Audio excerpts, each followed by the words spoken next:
What the fuck is up? It is your West Coast Packer backer. Higher point of view here.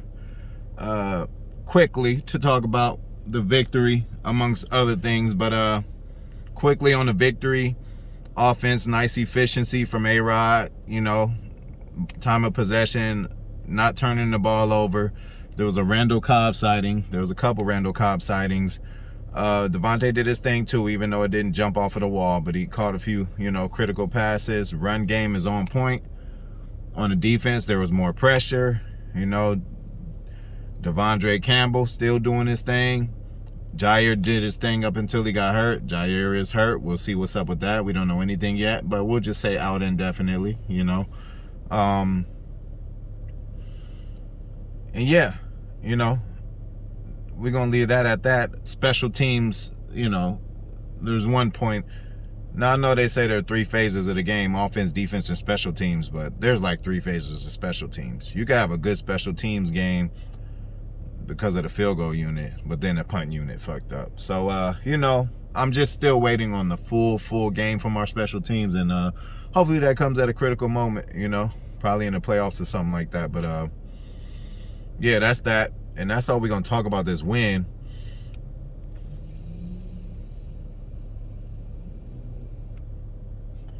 We're going to move on to some other news. We know Jair got hurt, so Stephon Gilmore the news said he ended up being cut or something like that, but he actually got traded. Now, let me just tell y'all something about kind of like business and the way that things happen and why things happen and why we got who we got. We ended up getting Jaylen Smith, linebacker from Dallas. Where do I even start? Let me just start on the contracts now. You would think in our position, the Packers, we would have did everything we could have done to get Stephon Gilmore, but it just don't work like that all the time, y'all. Y'all gotta know what the fuck is happening behind the scenes. We don't have any money at all right now. Like I had said, it's probably like we probably have like $6 to $7 million right now, which is really nothing. That's like one player in the NFL. Depends on the caliber of player, but it's pretty much one player. You can't get 2 with that. So if we were to get Gilmore, first of all, that $7 million's gone. We would have to give that up. And also, it would just be a 1-year rental. And then also, what y'all got to understand is that all these people are human, and they might have other interests and other shit that they want to do. Gilmore is not a guy like Jaylen Smith, who has been in the league for, 4 or 5 years. Might be 6 years for Jaylen Smith, but that's still early in his career. He's only about 26. Gilmore's won the ring. He's been considered the best corner for a few years now. He's done it all. Pro Bowls, All-Pro. He's done it all. And you got to start thinking. Just like Tom Brady, when he went to the Buccaneers, it was between the Buccaneers and the Chargers. He chose the Buccaneers because why? It was closer to home. It was easier for him to situate shit from Florida to where he lives at in Boston to, handle shit that way. Y'all got to understand the personal aspects of this. So where did Stephon Gilmore go? He went to South Carolina. Where did he end up going? He went to the Carolina Panthers, He's in the same state. And that just probably makes it a bit easier for him and his family. He has a family, kids and all that. It's not always about, he fits right in with the Packers, he's going to go there. Packers might have been on his list. If shit didn't work out with Carolina, he might have been a Packer, but it just didn't happen right now. But if we did do that, we would have been so upside down because it's just like a 1-year rental. He's looking for big money. We're not going to be able to pay him that money next year. Next year, we got to pay somebody called Devontae Adams. Next year, we got to pay somebody called Jair Alexander. Are you telling me you'd rather just bring him in and keep him and let Jair go? We just don't have the money for that right now. What we do have the money for is a guy, and then there's another thing about being traded or whatever it is. There's when a team wants to get rid of you because they don't want you. You're a locker room issue. I don't know if Jaylen Smith was that, but it seemed like something along the lines of that. Or it's just like, you know what? You've done us so well. We've done all we can do. We won Super Bowls together. We're in rebuilding mode. Us paying you all this money, Stephon Gilmore, wouldn't make a lot of sense. So you know what? We will trade you. We're going to get something for you in return. But go ahead and we'll make it as easy as possible for you to go where you want to go. So that's what the fuck happened. Green Bay might have been 2 or 3 on his list. It might have been 2, but it wasn't number 1. So he ends up going to the Panthers, which, what was he asking for too? A competitive team. Believe it or not, the motherfuckers is competitive right now, and you have to say they're a contender. And they have other pieces over there that, you know, you can win games with. So obviously he's seen that. And yeah, that's why he went over there. But let's break down Jaylen Smith real quick. The first, of course, when he leaves Dallas or whatever, it's Dallas, so everything's, you know, over exaggerated.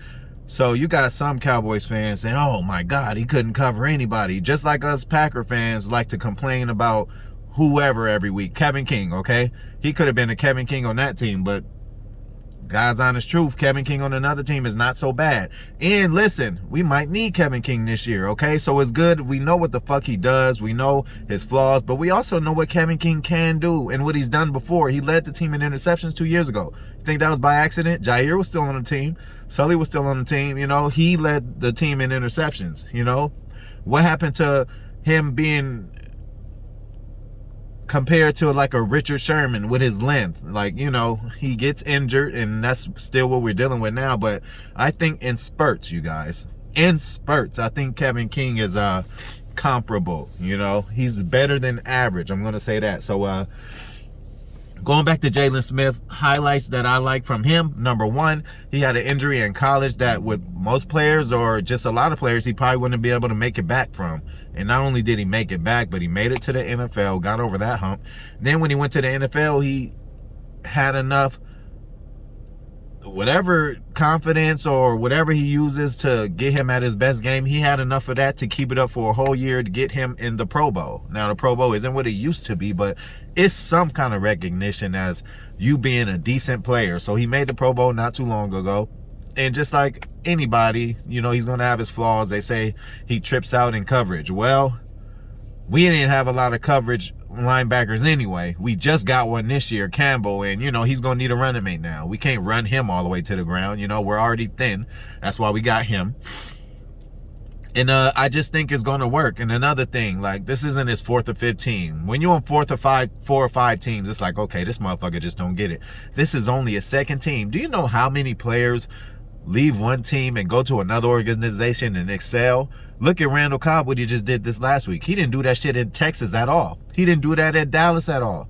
So, and he was younger there, a year younger in Houston and 2 years younger in Dallas. It just didn't work out. He gets to Green Bay and he's having games like this, okay? Another thing about our fucking team. What do they say about our team? We could beat you numerous ways. And that's so good because it's just a good to have in your back pocket because, hey, if you shut down Devontae, you want to double team him, we got Aaron Jones. Oh, you want to fuck around and try to cover both of them? Cobb's going to get out. Third and Cobb, you know. I know it's third and Cup, you know, y'all Rams fans out there, but we third and Cobb over here, and he's still the bear killer, and he still look good. Did y'all see the explosion after the catches? This motherfucker bowling pin into the end zone. So shout out to Cobb on that. So yeah, man, I think it's a good pickup. We also pick up a corner, Rasul Douglas from Carolina. Nothing coming out of college. This is his third or fourth year. Coming out of college, he was just, you know, a known ball hawk. It didn't really work for him in the NFL. Not that it didn't work for him. He's been a practice team player, practice squad player, and he's played in a few NFL games, and he has a few seasons under his belt. So again, he's still young in the game. So I'd much rather get a 26-year-old Jaylen Smith with something still more to prove, still has that hunger of not having a ring, and still has a lot of doubters out there that says he can't cover and says he can't do this. We don't know what it was. It could have been a play calling, goddammit. We're talking about Dallas.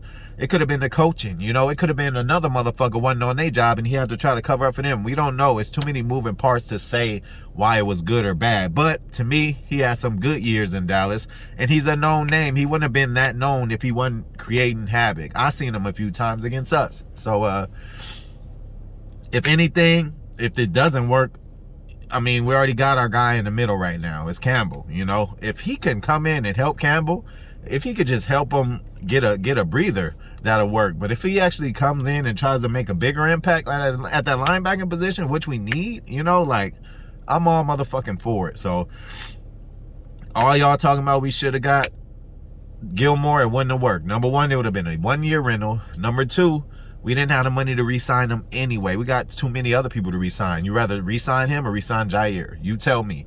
So yeah, hopefully all that shit is to bed, and we still were in the conversation, just like Brian Gutekunst said. You know, he has his other issues that we disagree with him about, but what did he say to us? He said we're gonna be in every conversation. He was definitely in this Gilmore conversation. They did have talks, and it just didn't work out. He wanted to be closer to home. He's about to retire. He's still on a competitive team. He's not about to retire like next year or something, because he does want a big contract, but this is probably going to be his big last contract. And toward the end of these kind of contract, he's going to be tailing down, you know. I would say he's already tailing down now, but he's been at the top of the league for 3 or 4 years. So it's only so long, especially at that position, that you stay there. So I'm okay with the moves that we did. I'm okay with getting Jaylen Smith. I just want to see what the fuck he can do. And another thing, one more thing about Jaylen Smith. You guys heard about quarterback whisperers like Andy Reid, Sean McVay. They make regular quarterbacks look extraordinary, and they make extraordinary quarterbacks look like Hall of Famers. You seen what McVay did with Goff. Goff is horrible, but you seen as a quarterback whisperer, he can manage and make it better. You see what's happening with Stafford, a better quarterback than Goff. Now you see how much better the offense could be.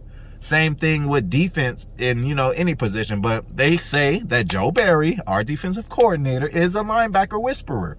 Not only that, a middle linebacker whisperer who also helps with middle linebackers in coverage. Who did he help develop? Corey Littleton. First of all, Littleton, he was an undersized linebacker, and all they said was that he could just cover, and that was it. Joe Barry turned him into a player good enough to go out there and get a big contract from somebody else. When nobody thinking about Littleton until Barry got a hold of him, and he had his best years, and he played the middle linebacking position. You see what Barry's doing with Campbell already. Campbell just got there. Campbell was just getting up to speed. I remember we was talking shit about him game 1 because he just didn't look like he knew what he was doing. It was the fucking first week, and he came in a training camp late. So imagine what they're going to do to Jaylen. Imagine what Jaylen should be, where he should be at by the end of the year towards playoff time. That's when we need to fucking be ready. But I'm gonna leave you with that, and I'm gonna leave you with this. Y'all motherfucking continue to enjoy these victories, because you know you got motherfuckers losing out there. You know, you got Jets, you know, obviously they got their first win, but I'm just talking about the culture right now. You got Houston, like there could be fans, we could be fans of that kind of team, but like we are consistently in the playoffs and consistently winning. At the end of the year, we love to say, oh, we were 12-4, we were 13-3. Well, this is becoming part of it. So every week we get that W, walk out with your chest out all week and just enjoy the fucking victory. Because if we lose, you for sure damn gonna be complaining all week until the next game until we win. So just take the victories and enjoy them a little more, please, y'all. You know what I'm saying? And listen, at the end of the day, we still winning, and we still got a lot coming back to us. We still got the best left tackle coming back to us at some point this season. Hopefully Z comes back. It's looking like it's worse. I don't know what the fuck going on with him. Hopefully we could get a playoff run with Z in there. You know, I don't know. Hopefully he could come the last, you know, few weeks. We don't know how it's going. The back is a weird thing. It's hard to gauge. It's your whole base, man. Once your back go out, that's everything. But yeah, man, that's it. Go motherfucking Pack, go. Come on.